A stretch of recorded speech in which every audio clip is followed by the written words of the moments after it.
নামে বাতাসা ছড়াবো তা নয়। যদি দুতলা করে দাও তবে বাতাসা পাবে, আর যদি দুতলা না করে দাও তো বাতাসা দূরের কথা, দুটো নকুল দানাও দেবে না। এরকমও তো ভক্ত আছে, নেই বলা যাবে না। ভগবান দেখছে বাবা সবাই তো কিছু চাওয়ার আসেই চাই, আমাকে কিছু না বিনা কামনায় কেউ ডাকে না, তো সবাই চাই, আর এ আবার ডাকছে কিন্তু কোনো চাওয়া পাওয়া নেই।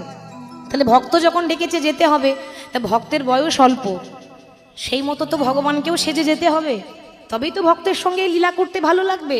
ভগবান কি করেছে, একটা 5 বছরের রাখাল বালক সেজেছে, ওই মাঠে ঘাটে গরু চড়াই সে রাখাল বালক, 5 বছরের রাখাল বালক সেজে ভগবান সুন্দর করে সেজে এসে হাতে বাঁশি নিয়ে ওই জঙ্গলে গাছের আড়ালে দাঁড়িয়ে বাঁশি বাজাচ্ছে।